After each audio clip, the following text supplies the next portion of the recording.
Shalom, everyone. Waiting for a few more folks to sign on. When you sign on, write a comment. Let me know that you're there. Give us a Shabbat Shalom. Hi, Leslie. And I'm sorry that the picture is jumping, it would seem. I have no idea what's going on there. Shalom, Priscilla. Shabbat Shalom to Canada. And Leslie, since you've had audio problems, can you give me a thumbs up that things are okay audio-wise?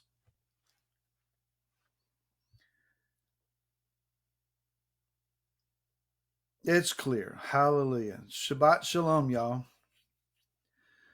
Just a moment, we're going to be going to Vayikra or Leviticus. Hi, Cheryl. Hi, Joyce. It's not jumping there. Well, it's jumping here. It's distracting.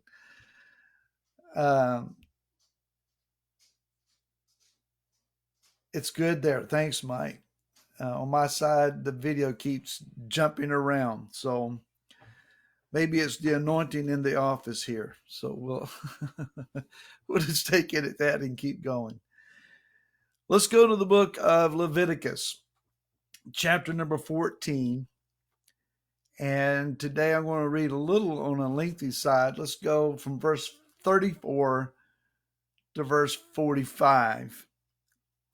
And I've got glasses here somewhere. There they are. When you come into the land of Canaan, which I am giving you as a possession, and I put a plague of leprosy in the house, or in a house, in the land of your possession. Notice who put the leprosy there. Y'all said he did. Then shall the one who owns the house come and inform the priest, saying, and I love the phrasing here, it seems to me that there is some plague in the house. Yah put the plague in the house, and whoever is the owner of the house, it says, they say, it seems to me. So at least they call it the clue. Verse 36, and the priest shall command, and they shall empty the house before the priest go in to look at the plague, so that all that is in the house is not made unclean. And after that, the priest goes in to look at the house. And he shall look at the plague and see if the plague is on the walls of the house with sunken places, greenish or reddish, which appears to be deep in the wall. Then the priest shall go out of the house to the door of the house and shall shut up the house 7 days. The priest shall come again on the 7th day and look and see if the plague is spread on the walls of the house. Then the priest shall command, and they shall remove the stones with the plague in them, and shall throw them outside the city into an unclean place, while he lets the house be scraped inside all around, and the dust that they scrape off they pour out in an unclean place outside the city. They shall take other stones and put them in the place of those stones, and take other mortar and plaster the house.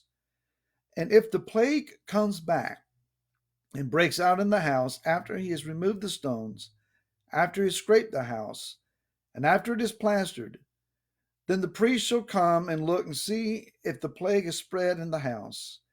It is an active leprosy in the house. It is unclean. And he shall break down the house, its stones and its timber and all the plaster of the house. You shall bring them outside the city to an unclean place.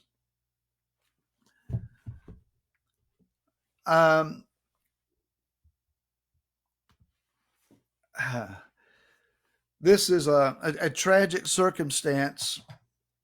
And as we are looking at this particular Torah portion, we're talking about the unclean. We're talking about those who have sarat, or what translators call leprosy. It's not leprosy as we know leprosy today, or what's rightly called Hansen's disease.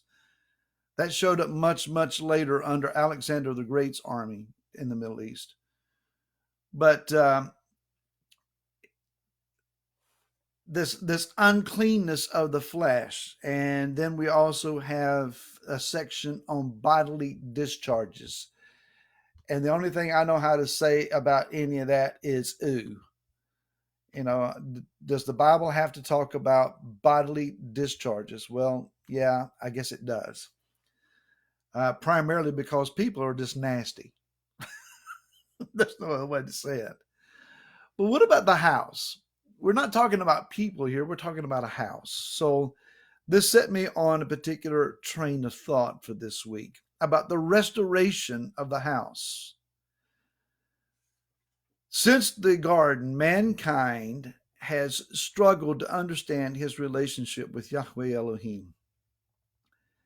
The serpent beguiled Chava, or Eve, into a belief that she could be like Elohim, and she shared then that belief with Adam, her husband. By his actions, it would seem that he agreed with her, and thus both of them believed the serpentine lie.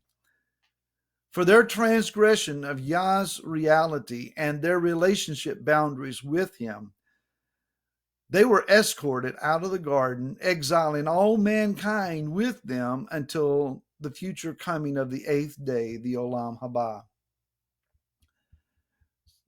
After that, pagan religions of all sorts have sought to establish a visual reality of whatever powers that they suppose to exist. The prophets talking about them carving wood and stone and precious metals into their fanciful, imaginative creations. These resulting idols have extreme features with horns and wings and multiple heads, animal parts in with human parts, and then just some features to induce terror in those who seek to worship them. These same paganistic people have erected elaborate temples filled with their statues and their idols, their priests and their sex slaves, to worship what their futile imaginations have envisioned, changing the genuine Elohim into the weird, the absurd, and the obscene. Romans chapter 1 talks about this effort, that they changed the image of Elohim into that which was of their own mind and their own making, re-envisioning him. The result of that is Yah gave them up to a reprobate, unclean, filthy mind. And so we have those who live among us. While they were in Mitzrayim in Egypt, Am Yisrael was constantly surrounded by idolatrous paganism and mysticism, living under a Pharaoh who thought he was a god.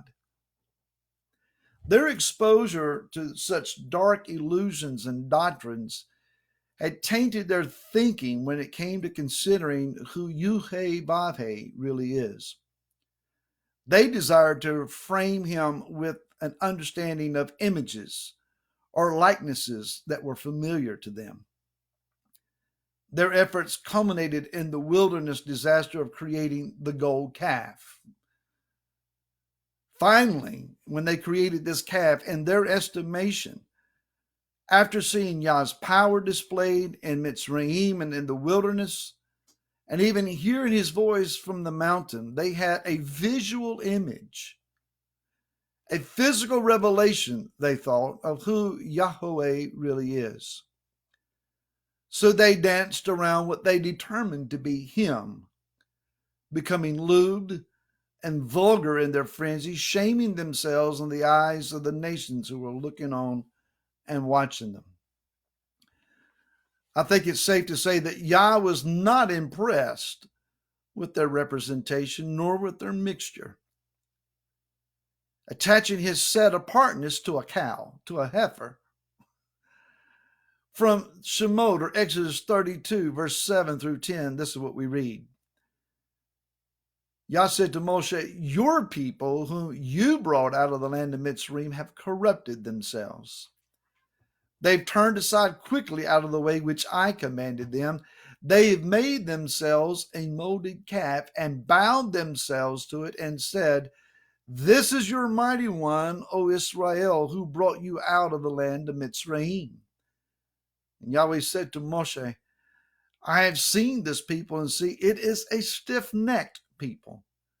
Now let me alone, that my wrath might burn against them, and I consume them, and I make of you a great nation," unquote.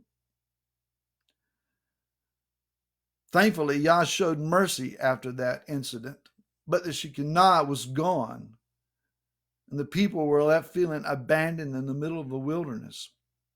The instructions of building the Mishkan were still in effect, and so they set about to creating this edifice, if you will.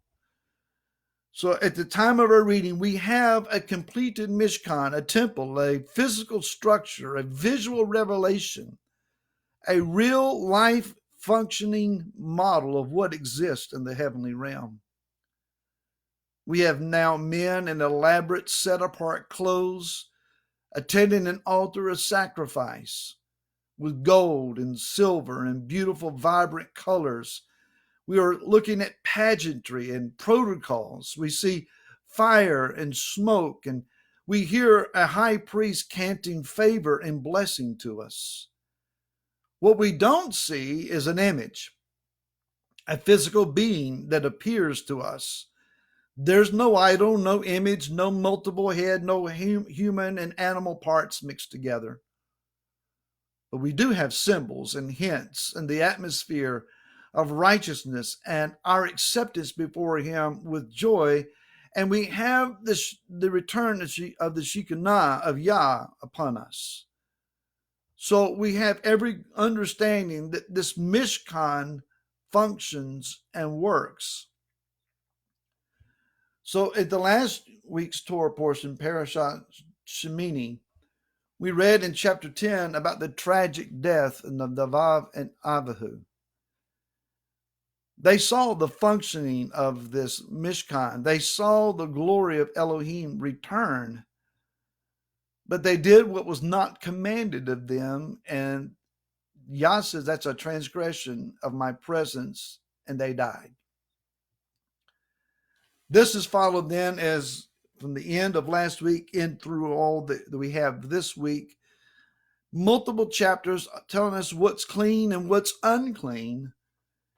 And then the narrative of the story picks up again next week with Ekeri Mot, meaning after the death, talking about after the death of Nadav and Abihu.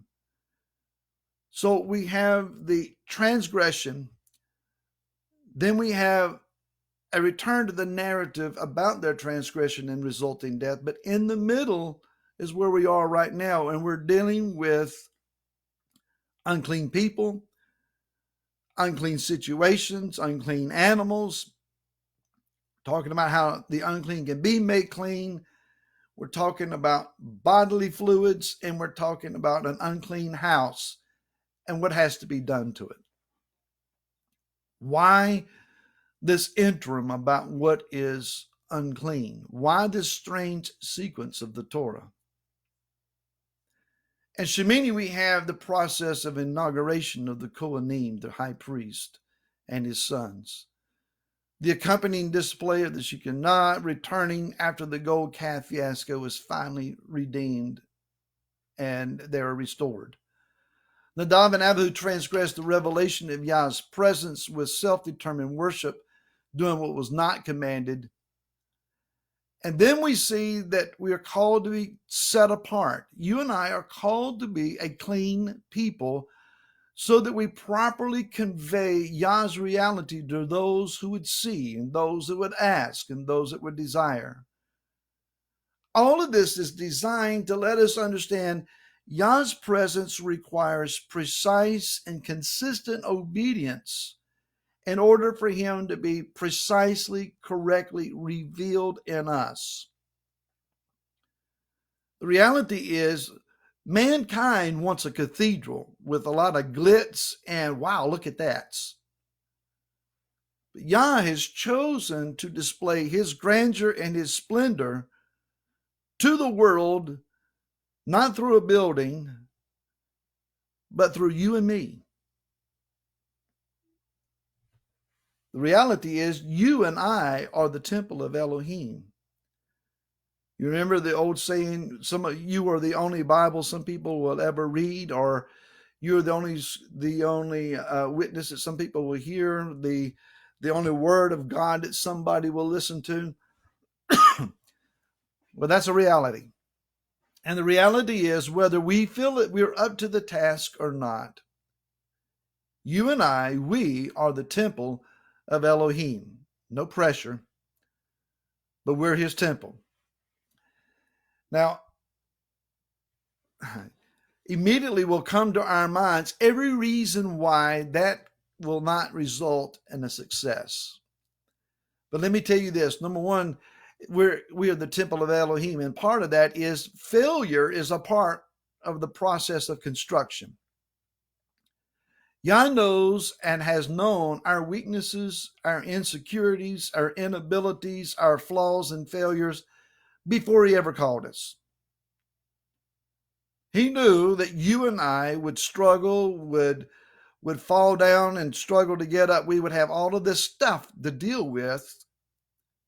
He's perfectly aware of all the reasons why you would say it can't be done, and he calls us anyway. We look in the mirror, we remember our past, we become anxious about our future, and then we surmise with all of this evidence, quote unquote, I can't. If our past record is any indication of our reaching our goal of being his temple, then it's not going to happen.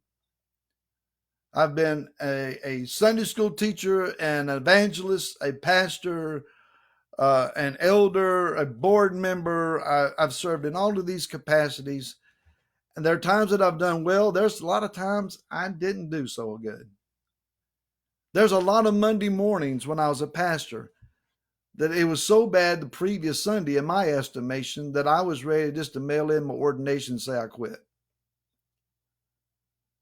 But I kept remembering the understanding of that I was taught, never resign your church on Monday. Always wait till at least Tuesday. That helped. But I'm in good company, and so are you. If you consider yourself to be one who fails frequently or has reasons why you can't, you're in great company. Let's remember this. Simon Peter, he failed.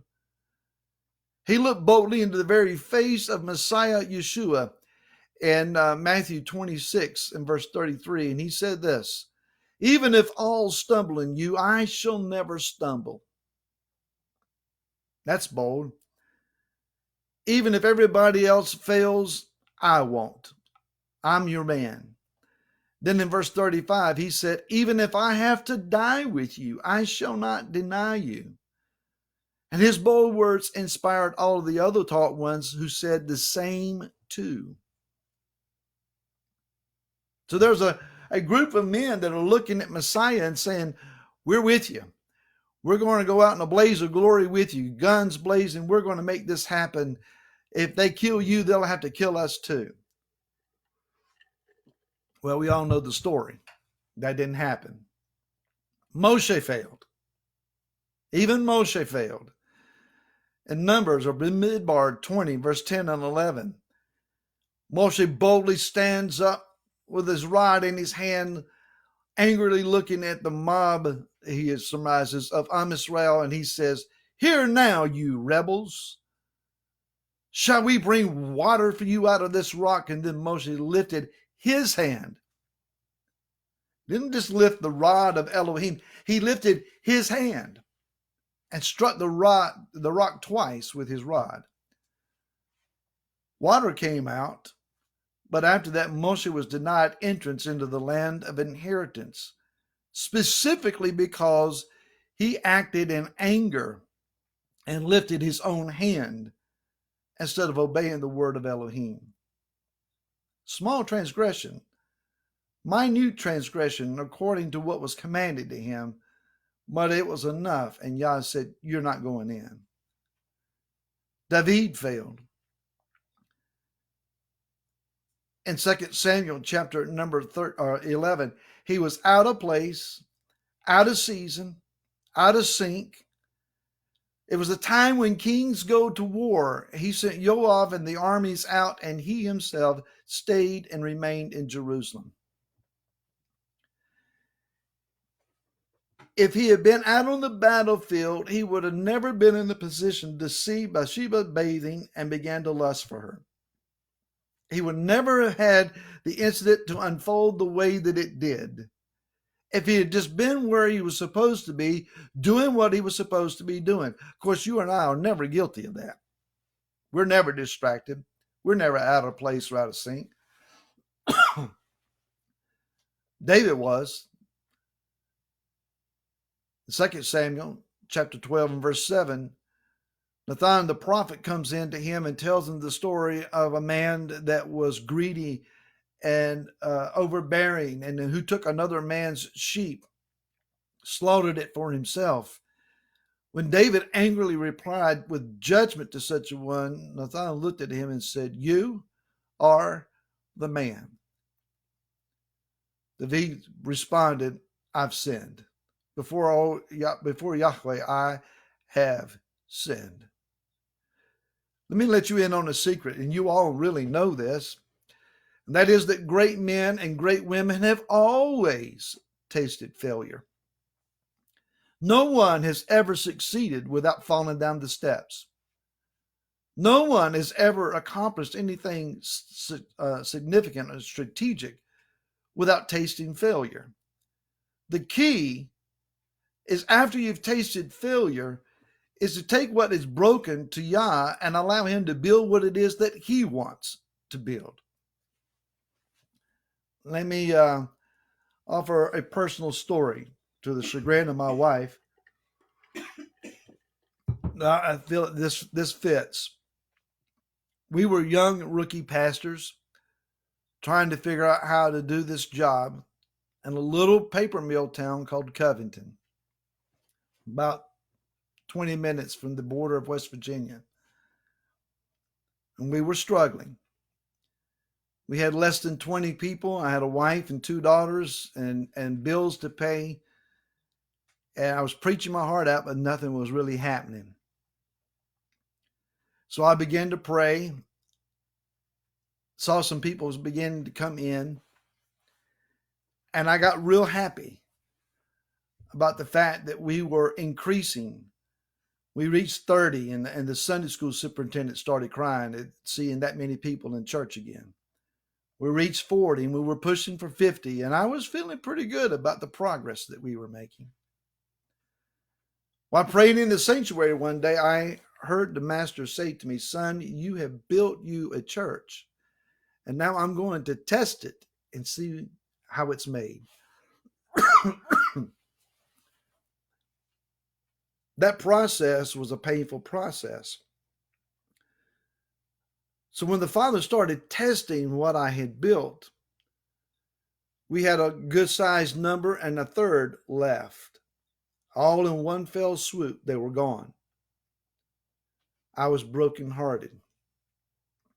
I was asking and praying to be able to leave. I'll go anywhere. I'll do anything else you want me to do, but let me out of this place. It's destined for failure. But the Father encouraged me, and I stayed. We stayed. And he said to me, "Son, you built you a church, and I tested it. Now I'm going to build a church, and we'll see the difference." I want you to know that everything that we had lost, the Father added back with a different group of people, with a different heart and a different mindset and a different spirit.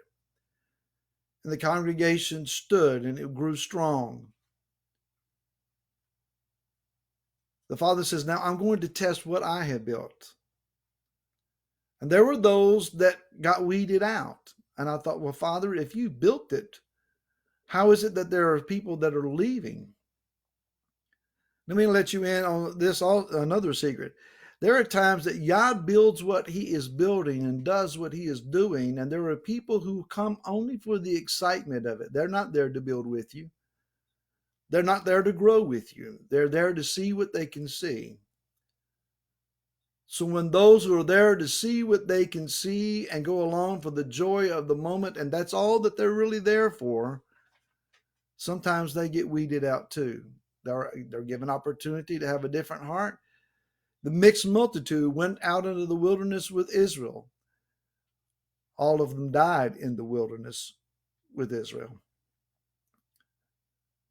So there are always the clingers on. There are always the gazers. There's always the excitement crowd. But in the midst of them, there are those that are resolute and firm-hearted and that are determined to build what it is that Yah wants to do. I learned a lesson there in Covington. Let Yah do the building. Let's also understand this, that temple construction means humility. In the midst of all the gold and the silver and the colorful, amazing tapestries, the incense and the sacredness of the place, in the Mishkan and the tabernacle of the wilderness, in the middle of all of that, there was a dirt floor. We read about the walls being constructed, about the ceiling being constructed, but we don't read where there's a floor constructed. The Kohen HaGadol, the high priest, he was dressed more radiant than many kings, yet he walked barefooted in the structure. The most set-apart presence on the face of the earth is sheltered under the most mundane and unattractive of coverings. When you look at the tabernacle in the wilderness, there's no steeples, there's no billboards, there's no marquees, there's no light show. It's just a very plain looking, ordinary tent. That which Yah builds as his house. If you look in the mirror, you will understand it's not physical beauty and attraction, although you may have a lot of it. It is not your makeup job, and it's not your hairdo that causes people to see him. It's what's on the inside. On the inside of you, what is unseen to most is gold and silver that's been tried and purified in the fire. There's tapestries of elaborate handiwork that hang around your heart and encase it with his presence. But never forget, you're a dirt floor. You're still human. You're still made out of dirt and clay. In 2 Corinthians chapter number 4, verse 7 through 10, we read, "And we have this treasure in earthen vessels, so that the excellence of the power might be of Elohim and not of us. Being hard pressed on every side, but not crushed. Being perplexed, but not in despair. Being persecuted, but not forsaken. Being thrown down, but not destroyed. Always bearing about in the body the dying of the Master Yeshua, that the life of Yeshua might be manifested in our body." Somehow, through our daily walk, through our daily living, through our relationships, it is Yeshua that comes shining through. His voice comes roaring out of our mouth. His compassion comes extending out of our hands. His brokenness comes weeping out of our eyes. His tenderness is in our touch. His healing comes through us. His wisdom comes out of our mouths. How does that happen? We are his temple. He lives within us. Well, let's also understand that the temple or the house that is unclean, it needs restoration. Yeshua determined in his day that the temple courts of the second temple system were unclean, that they were defiled. In Luke 19, if you read verses 43 through 46, you will find, quote, "Because days shall come upon you," Yeshua said, "when your enemies shall build a rampart around you and surround you and press you on all sides and dash you to the ground and your children within you.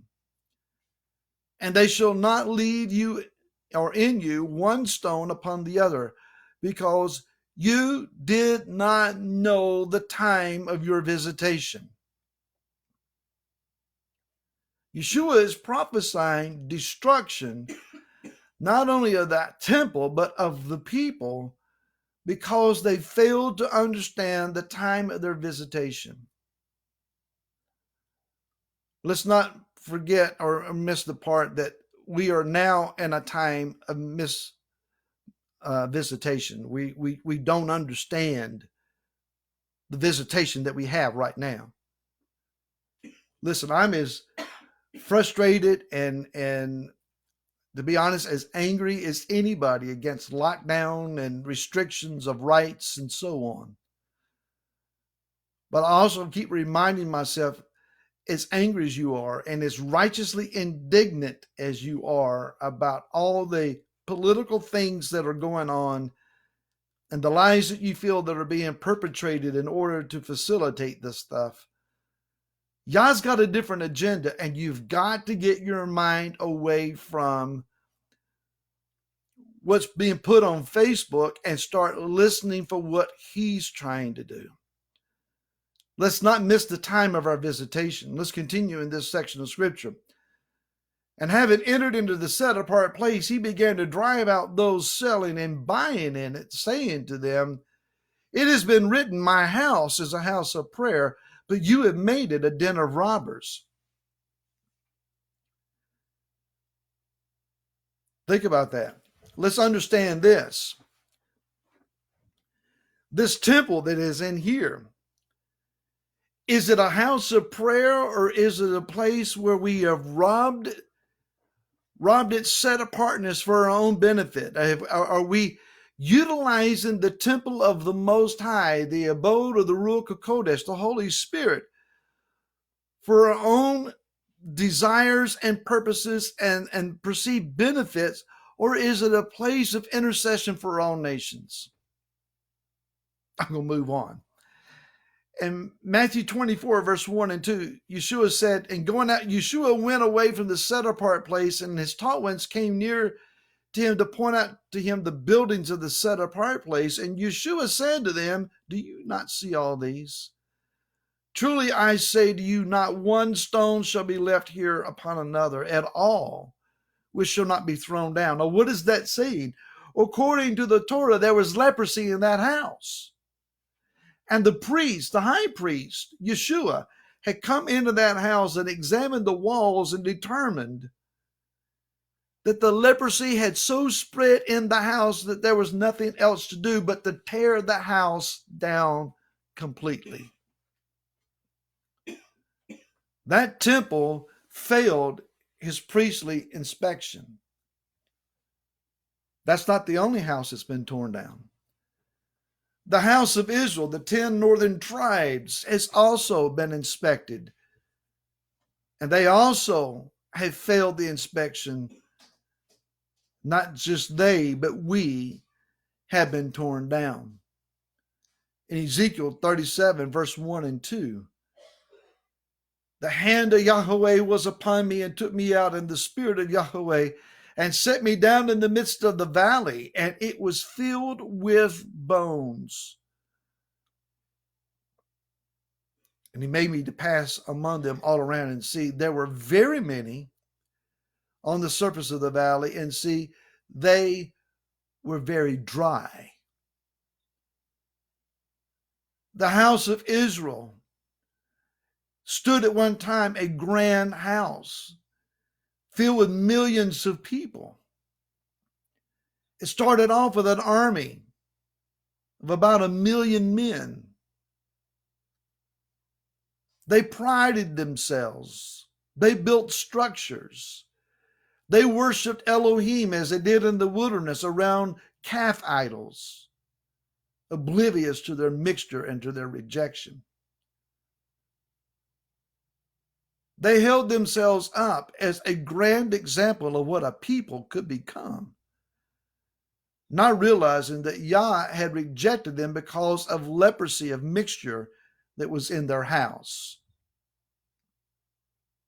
He tore down their house. And what Ezekiel saw as the remnant of it was nothing but a bone graveyard in the middle of a valley. And he says, the bones have been here so long, they are very dry. The question was asked, can these bones live again? And the prophet said, only you know, Yah. He held no hope for them.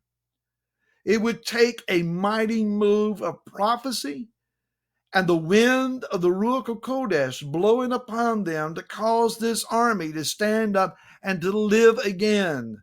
There is the promise of rebuilding this unclean house back to a renewed house.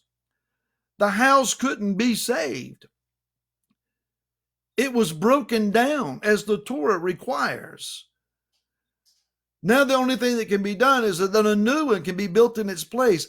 Let me say, Yah is raising up the renewed house of Israel, and he's doing it right now. Even during a time of isolation, separation, and quarantine, Yah is building his house. Yeshua said, if this temple is destroyed, I will raise it up again in 3 days. This he spoke of his own body. We are his body. The house of Israel is a part of the body of Messiah. And we have entered into the third day. The third day since the time of Yeshua's resurrection. The third day is a day of resurrection power. In Bereshit or Genesis chapter 1, it's where life from seed comes up out of the ground. Hosea says, after 2 days, he shall restore us, heal us, and on the third day, he shall raise us up. May it be so in our day. Now let's go to point number 2. Yeshua is the model temple. Our temple is not to be designed to look as we would determine. The blueprint of Yah's temple for us is to to restore the right understanding of who Yeshua is. We're not building what has already been built by man before. This is not about making a denomination. This is not about creating some new institution. This is about restoring the right image of Yeshua to the earth. In Hebrews 1 and 3, the writer says of Yeshua, who being the brightness of the esteem and the exact representation of his substance. I'll say that again.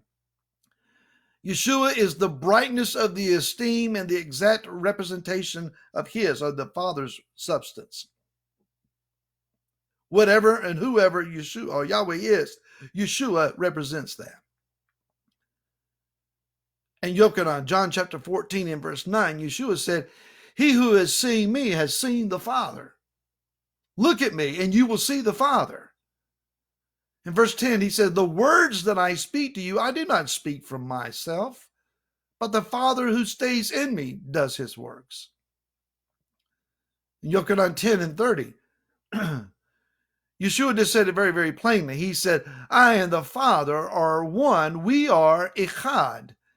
And listeners picked up stones to start to stone him for those words. But the reality is, as Yeshua is the image of the Father, the image of the Father in Yeshua is to be seen in us.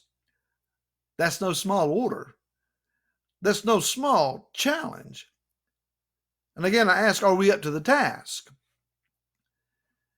In Yochanan 8:30, Yeshua said this, I am the light of the world. He who follows me shall by no means walk in darkness, but possess the light of life. Okay, I'm very easy and very good with Yeshua being the light of the world. But in Matthew 5 and 14, he also says, you and I are the light of the world. In verse 16, let your light so shine before men so that they see your good works and praise your Father who is in the heavens. The reality of those two statements is, as Yeshua is the light of the world, he has sown his light inside of us that we also are the light of the world. And to the same end, that is that those who are in darkness will see the brightness of our shining, and that they will no longer walk in darkness, but possess the light of life. The walk that you and I have, where Yeshua is exemplified and glorified, revealed to the world that is around us, is supposed to be a life that brings deliverance to those that are around us. In Yochanan 17, verse 21 through 23, Yeshua prayed this, so that they all might be one, as you, Father, are in me and I in you, so that they too might be one in us, be a HOD in us, so that the world might believe that you have sent me, and the esteem which you gave me I have given them, so that they might be one as we are one. Therein lies our current failure in many respects, in many opportunities, is that we failed to be one together as He and Yahweh are one together. We're not echad yet. I and them and you and me, so that they might be perfected into one, or echad, so that the world knows that you have sent me and have loved them as you have loved me. Again, are we up to the task? In Acts chapter 4 and verse 13, I love this. It's seeing the boldness of Kepha and Yochanan and perceiving that they were unlearned, ordinary men. One translation says ignorant men. They marveled and they recognized that they had been with Yeshua. How are you and I going to see restoration? How are you and I going to see the healing of broken relationships?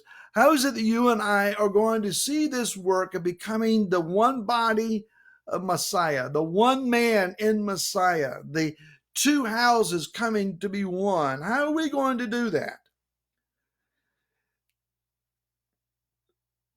It's going to be about you and I allowing the Ruach HaKodesh to reveal and testify of Yeshua in me. Yeshua says, when the Ruach HaKodesh comes, He will testify of me. Allowing that Ruach, the breath, the wind of the Most High, to blow through our temple and reveal Yeshua, spending time with Yeshua will cause us to walk together. If you're spending time with Him and I'm spending time with Him, our arguments will begin to cease. We will find opportunity for things to start to stop being a problem between us. Now, I want to finish with this. Let's go, if you will, with me to the book of Zechariah, chapter number 1. If you have the scriptures, it's page 635. In the book of Zechariah, chapter number 1, I encourage you, take some time at some point and read this entire chapter.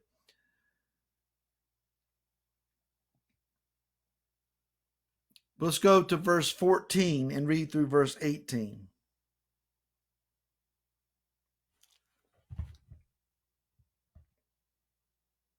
And the messenger spoke with me, said to me, proclaim, saying, thus said Yahweh of hosts, I have been jealous for Jerusalem and for Sion with great jealousy. And I am very wroth with the nations who are at ease. When I was a little wroth, they furthered the evil. Can I tell you that's the time we're in right now? Yah is upset with the Goyim. He's been calling to us to repent. He's been angry with us, and yet we have been at ease. We've been fat, comforted, convenienced, and satisfied. Therefore, thus said Yahweh, I shall return to Jerusalem with compassion. My house shall be built in it, declares Yahweh of hosts, and a surveyor's line be stretched out over Jerusalem. Again proclaim, saying, thus said Yahweh of hosts, again my city shall overflow with goodness, and Yahweh shall again comfort Sion, and shall again choose Jerusalem. And I lifted up my eyes, and I saw 4 horns. Now the prophet asked, who are these horns? And they're told that they are the ones that have come and have scattered Yehuda, Israel, and Jerusalem. So who are these 4 horns, or these 4 powers? They are Assyria, they are Babylon, they are Rome, and they are the beast system that we see raised up right now. What are they coming to do? We see the beast system rising up right now, thinking it's come to make war on all of us American saints. Make no mistake about it. That which we see rising up and beginning to seize power and exercise its might and its influence on the earth, what they're really after is Jerusalem. This system that's rising up out of the sea and getting ready to step out of the sea onto the land, it is after Jerusalem. It's after the land of Israel. That's what this is all about ultimately. Then it says that in addition to 4 horns, there are 4 craftsmen, 4 smiths who rise up. And he asks, who are these? And he says, these are those that have come to throw down the horns of the nations that lifted up their horn against the land of Yehudah to scatter it. These 4 craftsmen that he sees in the spirit, they resist and they throw down the 4 horns. These are craftsmen who rise in their giftedness to overthrow the systems that seek to destroy Israel. They're indicative of those who will rebuild the house of Yah. Yah's rebuilding his house, but he's going to use human agency to build it. This rebuilding of the house of Israel, this rebuilding of the presence of the Most High in the earth, he's going to utilize you and I to accomplish that. Now that we understand this premise in Zechariah chapter 1, let's go back a few pages to the book of Amos. Go with me to chapter number 9. Amos chapter number 9. I'm going to read verse 9 through 15.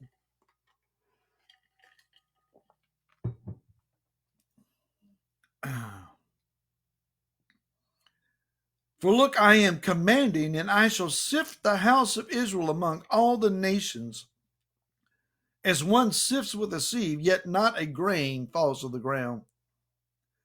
All the sinners of my people are going to die by the sword. Those who are saying evil does not overtake us nor meet us. In that day, I shall raise up the sukkah, the booth of David, which has fallen down, and I shall repair its breaches and raise up its ruins, and I shall build it as in the days of old, the renewed house of Israel, so that they possess the remnant of Eden and Edom and all of the nations on whom my name is called, declares Yahweh, who does this. Listen, look, the days are coming, declares Yahweh, that the plowman shall overtake the reaper, and the treader of grapes him who sows seed. And the mountains shall drip new wine, and all the hills melt.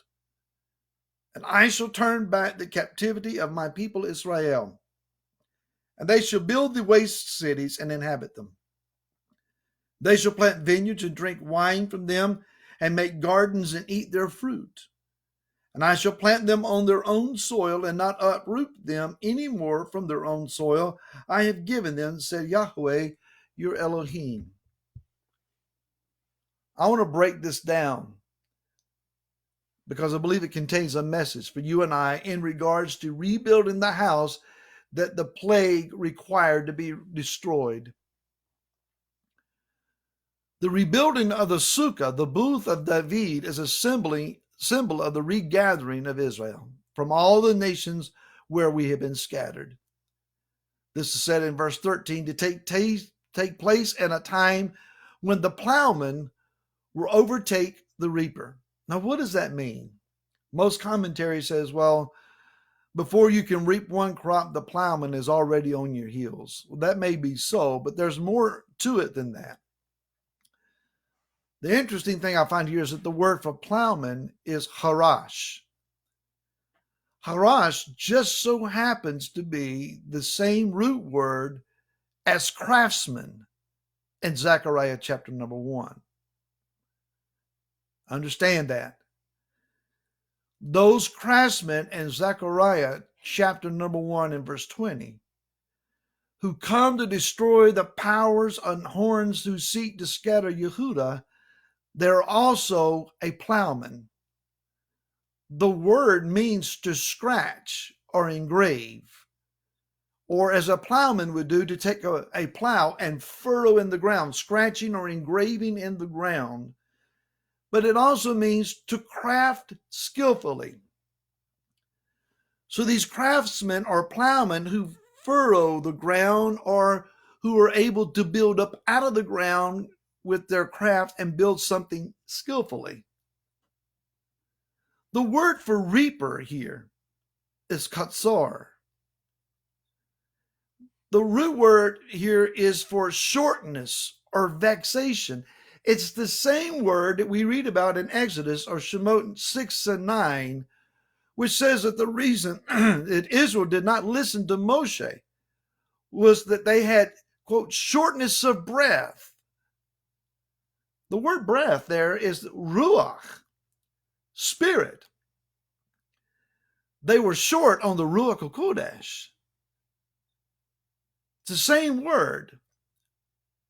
They were those who were disobedient to the Torah. When you follow out what was being said there, you're led to Ezekiel chapter 20, where they had refused to do away with their idols. And Yah says, I'm going to kill them while they're still in the land of Mitzrayim. He said, but I resolved for my own name's sake not to kill them there, but to deliver them. The reason that they could not hear the words of Moshe is that they were still clinging to their idols. The word for overtake in this verse is nagash. Now listen carefully here. The word nagash means to approach, but it can mean two different kinds of approaching. One is as a man does to lie with his wife. That is to seek intimacy with his bride. The other kind of approaching is to draw near to attack an enemy. And no, men, that's not one and the same. So let's take the definitions here and let's spell out what this verse is saying to us. So then the plowman, the one who rebuilds as a craftsman, who rebuilds the fallen sukkah of David, which is the regathering of Israel. That's what this craftsman is doing, this plowman. He will approach those who are short in their ruach, having been disobedient to the Torah. And then he will choose whether to approach them as one coming for intimacy with his bride or attack his adversary. The days are coming when the house of David, the sukkah of David, is going to be rebuilt. Those who are gifted to that reconstruction, to that renewed house, are going to find those that are disobedient to the Torah and have lost the power of the Ruach HaKodesh. And it would seem that some are going to be restored with intimacy to become again his bride, while others are going to be destroyed as an adversary of the Most High. What that verse is saying, now at the time of construction, now is the time to determine whether you're going to be a part of what Yah is building or whether you're going to continue to be frustrated with the events of the world that is around you, lose sight of this house, and end up being destroyed. Now let's go to the second part that it is talked about after that section. The treader of grapes, him who sows seed. The second part says that the treader of grapes will, and it's again that same word, nagash, to approach either with intimacy or as an adversary. He will approach those who sow the seed. The word for treader, as in the treader of grapes, is the root word darak, which can be a military type word as one who treads down someone or treads down an adversary, one who bends the bow or an archer. It means to march forth. So this treading that takes place is a military action. Grapes here is a knob. It's an unused root that probably means to bear fruit, and it's used frequently in the context of grapes becoming wine. The word for sows, as the one who sows seed, is mashak. It means to draw along or to drag out or to scatter as one sows. And of course, seed is very familiar to us. It is the word zerah. It's one's progeny, one's descendants.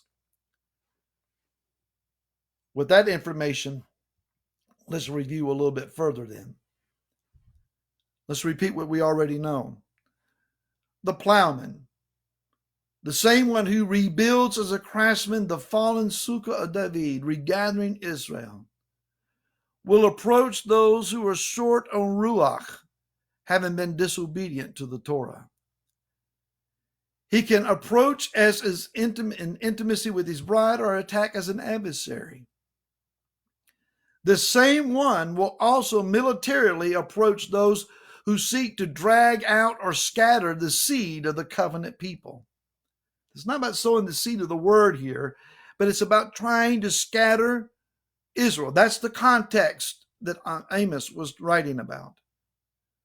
The covenant people who's Bnei Israel.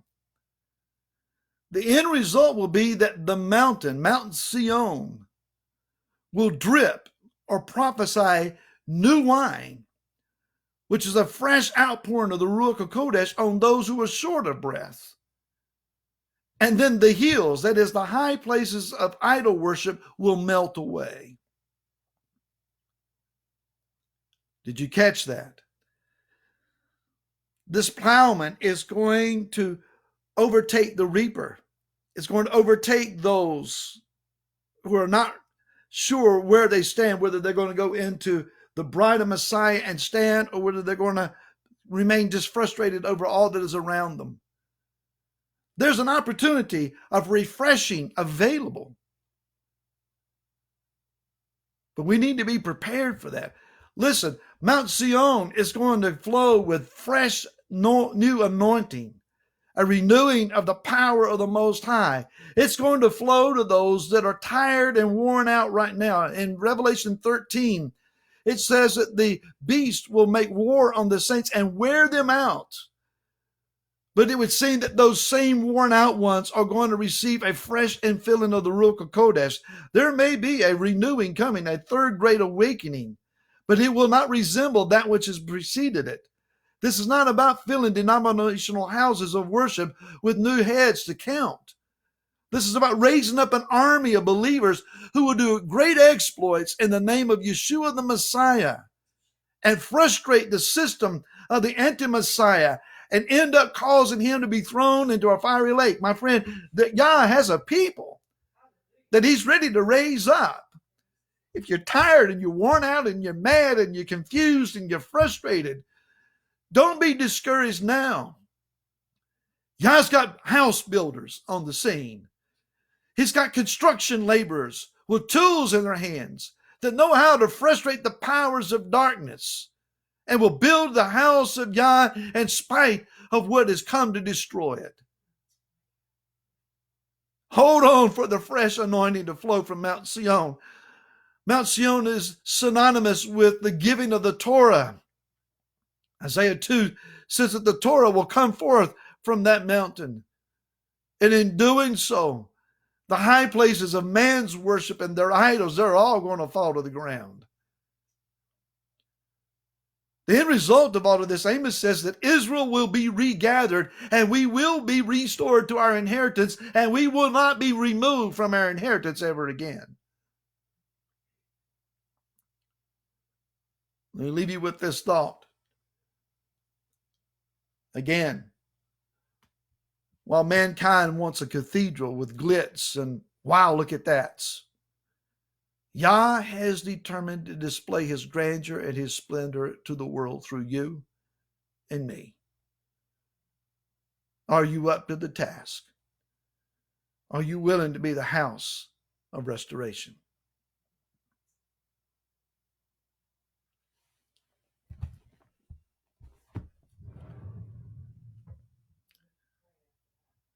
Almighty Yah, in the name of Messiah Yeshua,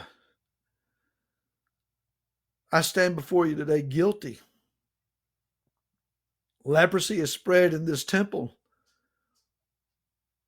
In many ways, Yah, my temple is not clean because my attitudes and my mindsets have been that of those that are frustrated and angry.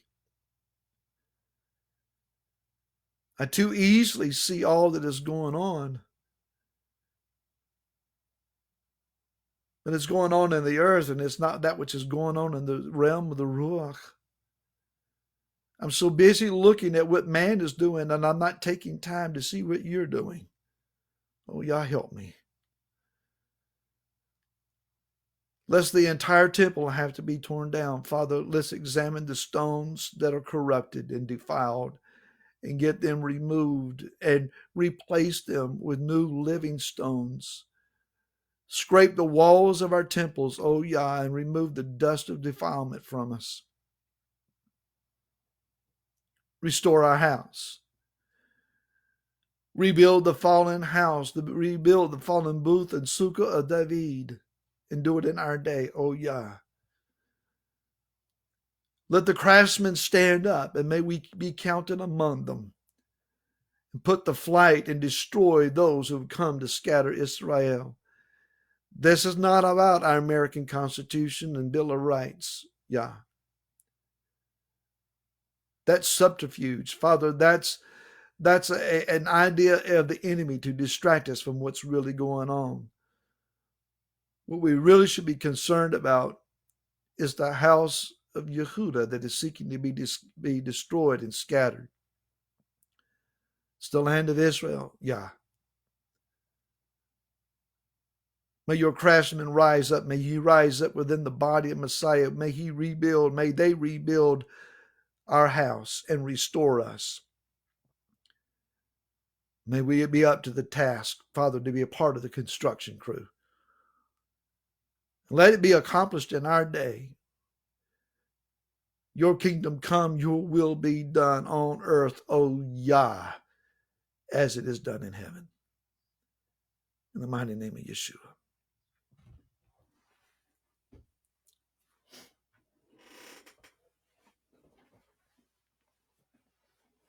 I'd like to share with you and share over you the Aaronic blessing. And then I'd like for you to sing the Shema with me. We receive the blessing of his name. Yivarekaka Yahweh vayishmareka. Ya'er Yahweh panav ileka v'yikoneka. Isa Yahweh panav ileka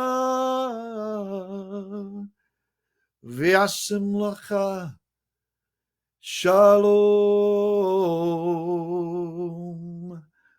And may Yahweh bless you and keep you. May Yahweh make his face shine upon you and be graciously favorable to you. May Yahweh lift up his countenance upon you that he may grant to you shalom.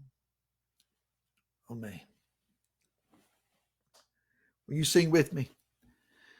Shema Yisrael, Yahweh Eloheinu, Yahweh Echad, Baruch Shem Kevod, Malchuto, Le'olam Va'ed. Amen and amen. May the Father's favor and blessings reside upon you. For those that are part of House of David, thank you for continuing to make your donations through our website, houseofdavid.org. Your consistent giving, tithing, and offerings enable us to continue to do what we do, even if it is online. We yearn to be together, and we're working on an opportunity to somehow facilitate something for Shavuot. Pray with me that our state will be opened up by that point, and that we'll be able to physically see one another. Um, for those that would like to fellowship, the same code and password from last week. You can meet with us on Zoom. If you'd like to fellowship with us, you don't have that code, message me here on Messenger and I'll get it to you. We'd love to spend some time with you. So it's 4:05. At about 4:08, we'll go ahead and meet again. I'll go ahead and get that set up.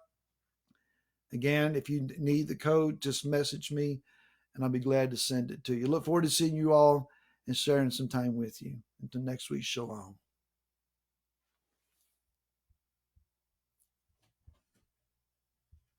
Gotta get to it.